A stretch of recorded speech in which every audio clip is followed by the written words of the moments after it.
कल आपका इंग्लिश का पेपर है, इसलिए मैं आपकी इंग्लिश ग्रामर की तैयारी करवा रहा हूं, जिसके लिए मैंने 2020, 19 और 18 के क्वेश्चन पेपर के चारों सेट्स में से जितने भी ग्रामर के क्वेश्चन आए थे उनकी मैं आपको इस वीडियो के अंदर तैयारी करवाऊंगा। ये सभी क्वेश्चन जो हैं मोस्ट इंपॉर्टेंट हैं, क्योंकि अधिकतर एग्जाम में देखा गया है कि पिछले 3-4 सालों के क्वेश्चन पेपर में से ही क्वेश्चन रिपीट हो जाते हैं, और ख़ास तौर पर इंग्लिश ग्रामर के सेंटेंसेस। इंग्लिश ग्रामर में narration, article, models, voice, verbs आएंगी। इनमें से मैंने नरेशन और मॉडल्स के जितने भी सेंटेंसेस हैं उनके सॉल्यूशन पहले ही चैनल पर अपलोड कर चुका हूं, और इस वीडियो के अंदर आपको वर्ब्स के जितने भी इंपॉर्टेंट सेंटेंस हैं उनके सॉल्यूशन मैं आपको बताऊंगा। मैं आपको 1 बाय 1 इन सभी टॉपिक्स की तैयारी करवाऊंगा इस वीडियो में। वीडियो अच्छी लगे तो लाइक करें, चैनल को सब्सक्राइब करके ऑल के बटन के ऊपर क्लिक कर लें, ताकि जब नेक्स्ट वीडियो अपलोड हो तो उसका नोटिफिकेशन आपको मिल जाए। अब सेंटेंसेस देखते हैं। यहाँ पर मैंने 2020 के क्वेश्चन पेपर यानी कि कोड ए के जितने भी सेंटेंसेस आए थे उनके सेंटेंसेस लिखे हुए हैं, और उनके आंसर मैं आपको बताऊंगा एक एक करके। He dash be a teacher since 1988। अगर आपने टेंस कर रखे हैं तो ये आपके लिए बिल्कुल ही आसान है ये सेंटेंसेस, क्योंकि जैसे ही आपको सिंस दिखाई देगा तो आपको ये पता लग जाएगा कि सिंस और फॉर जो है प्रेजेंट परफेक्ट कॉन्टिन्यूअस में आते हैं, यानी कि उन कामों को बताने के लिए जो काम स्टार्ट तो पास्ट में हुए थे लेकिन प्रेजेंट में भी अभी जारी हैं, यानी कि चल रहे हैं।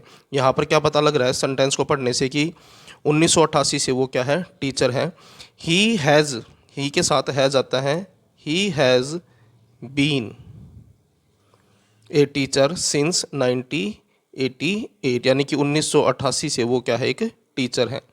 उसके बाद देखें लास्ट सैटरडे। जैसे ही आप इस वर्ड को पढ़ोगे तो आपको अंदाज़ा लग जाना चाहिए कि ये सेंटेंस जो है पास्ट का है, क्योंकि लास्ट सैटरडे यानी कि पिछले सैटरडे की बात की जा रही है। आई स्टेड एट होम, यानी कि मैं घर पर रुका था। स्टेड वर्ब की सेकंड फॉर्म आ जाएगी। उसके बाद है she always find faults in others. तो सी है, ये प्रेजेंट इंडेफिनाइट का सेंटेंस है, और सिंगुलर नंबर थर्ड पर्सन के साथ जो है एस और ई एस में से एक ज़रूर लगेगा वर्ब के साथ, तो यहाँ पर एस लगेगा। फाइंड्स के साथ एस लगता है तो यहाँ पर आ जाएगा finds. She always finds faults in other, वो हमेशा दूसरों में गलतियाँ ढूंढती हैं।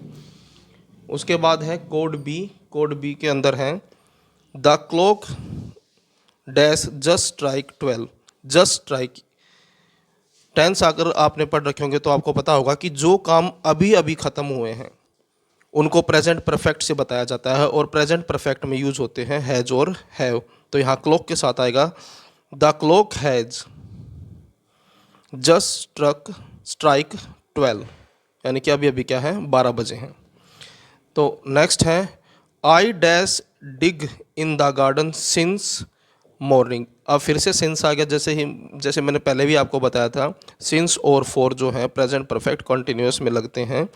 तो यहाँ पर आएगा आई हैव, आई के साथ आता है have been digging, DGGING, digging in the garden since morning, यानी कि मैं सुबह से गार्डन में खुदाई कर रहा हूँ। उसके बाद नेक्स्ट है what dash happen if you fail. तो व्हाट विल हैपन सेंटेंस का है, जहाँ पर कंडीशन आ जाती है लगभग जो है वो फ्यूचर के सेंटेंस होते हैं। What will happen if you fail. उसके बाद है कोड सी। कोड सी का जो पहला सेंटेंस है वो है we dash have our dinner before she left. Before और आफ्टर, अगर आपने टेंस किए होंगे तो आपको पता होगा कि बिफोर और आफ्टर जो है पास्ट परफेक्ट में आते हैं। जब दो काम एक साथ हो रहे हों तो जो काम पहले नंबर पे ख़त्म होता है उसको हम बताते हैं हैड प्लस थर्ड फॉर्म से, और जो काम दूसरे नंबर पे ख़त्म होता है उसको बताते हैं हम वर्ब की सेकंड फॉर्म से। तो वर्ब की सेकंड फॉर्म यहाँ आपको दिखाई दे रही है, इसका मतलब क्या है, यहाँ पर हैड नहीं है तो यहाँ पर आएगा हैड।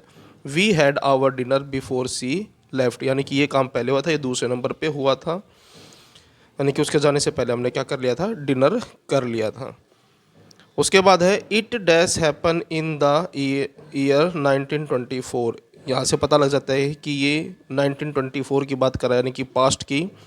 इट हैपन्ड, ईडी लग जाएगा इसमें, इन द ईयर 1924, तो ये आपका आंसर होगा।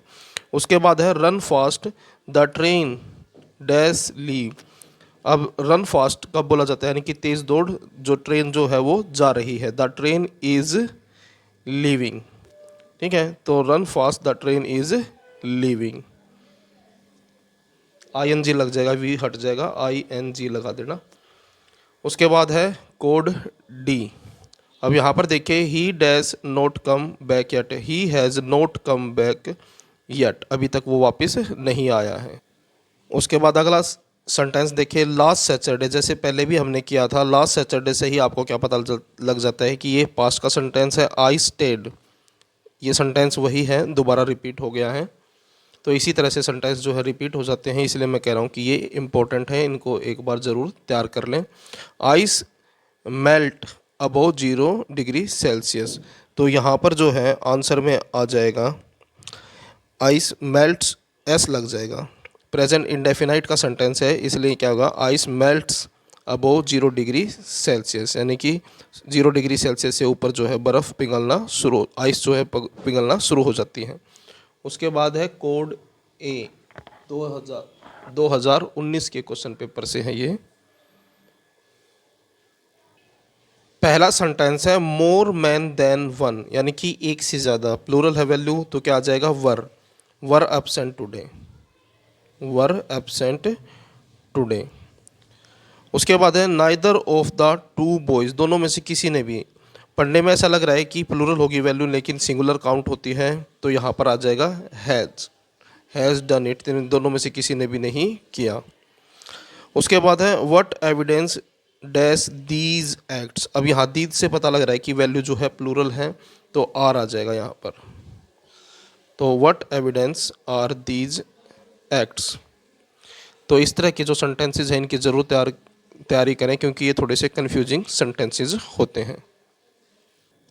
पहला सेंटेंस देखिए, the director as well as the dancers, यानी कि ज़्यादा है, प्लूरल वैल्यू है, वर ऑनर्ड, यानी कि उनको सम्मानित किया गया। उसके बाद है 4 miles dash not a long distance, तो यहाँ पर आ जाएगा इज़, प्लूरल लग रही है वैल्यू लेकिन सिंगुलर समझी जाती है, काउंट की जाती है, तो इसलिए इज़ आएगा इसमें। टाइम एंड टाइड, अब यहाँ पर इस चीज़ का ध्यान रखना, जो भी वैल्यू एंड से कनेक्ट होती है तो वो हमेशा प्लूरल हो जाती है, तो यहाँ पर आ जाएगा वेट, प्रेजेंट इंडेफिनाइट का है, प्लूरल वैल्यू के साथ एस और ई एस नहीं लगते, सिंगुलर नंबर थर्ड पर्सन के साथ एस और ई एस लगते हैं, तो इसलिए यहाँ पर वेट आ जाएगा आंसर में, वेट फॉर नन। उसके बाद है कोड सी, आई और he dash to be rewarded, तो यहाँ पर आपको पता है और, तो जब और से कनेक्ट किया जाता है तो वो सिंगुलर मानी जाती है, तो इज आ जाएगा। और इसमें आ जाएगा many an accident dash recently taken place, तो हैव, प्लूरल वैल्यू है, मैनी एन एक्सीडेंट यानी कि बहुत सारे accident, have recently taken place यानी कि हाल ही में बहुत सारे एक्सीडेंट हुए हैं, तो हैव आ जाएगा यहाँ पर। No students and no teacher, यहाँ पर एंड से वैल्यू वो कनेक्ट हो गया है, तो फिर से प्लूरल है, वर, आंसर है वर प्रेजेंट। उसके बाद है कोड डी, कोड डी का पहला सेंटेंस है डैश आई और हर टू बी रिवार्डेड, तो आई के साथ आता है एम, तो यहाँ पर आ जाएगा एम।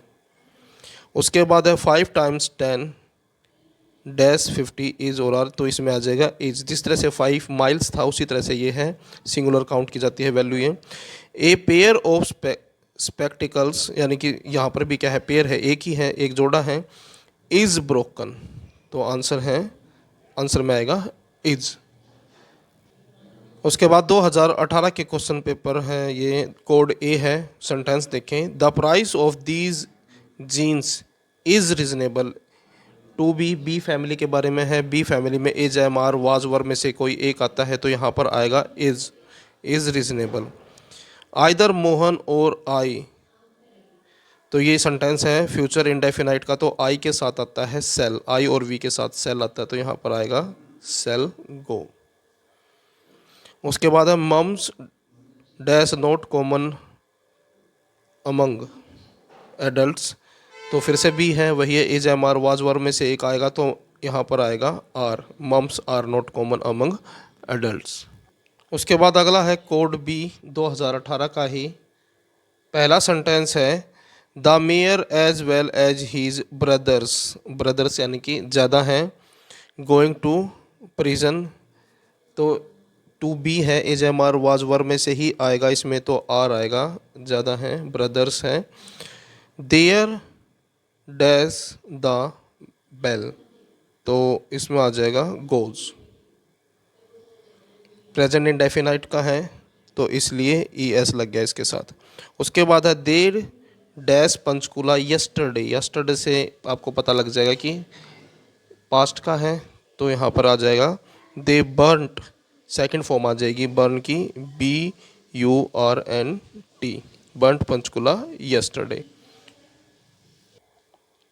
उसके बाद है नेक्स्ट कोड सी में पहला सेंटेंस है आइदर माई ब्रदर और माई फादर डैश रिस्पॉन्सिबल, तो यहाँ पर आ जाएगा सेल बी, फ्यूचर कंटिन्यूस का है, cell be responsible.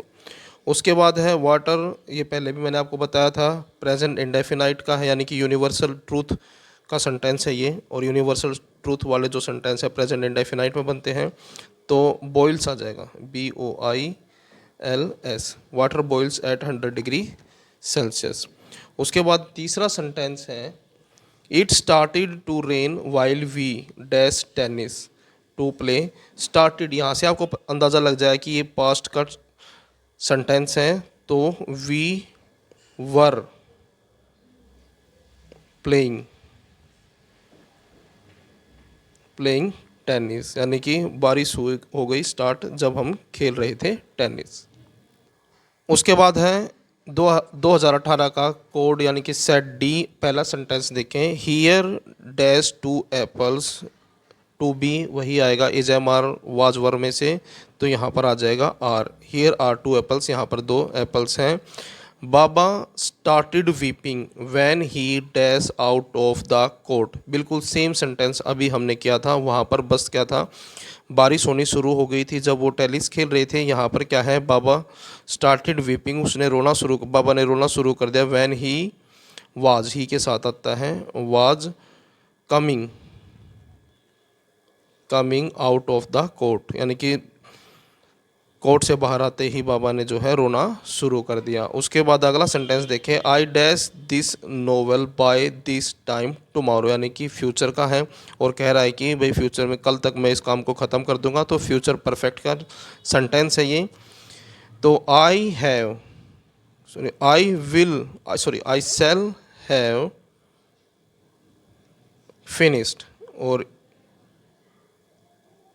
Finished this novel by this time tomorrow, यानी कि कल इस समय तक मैं जो है इस नोवेल को ख़त्म कर दूंगा। तो ये थे आपके क्लास 12th के ग्रामर में से वर्ब वाले सेंटेंसेस के सॉल्यूशन। वीडियो अच्छी लगे तो लाइक करें, चैनल को सब्सक्राइब करके ऑल के बटन के ऊपर क्लिक कर लें ताकि जब नेक्स्ट वीडियो अपलोड हो तो उसका नोटिफिकेशन आपको मिल जाए।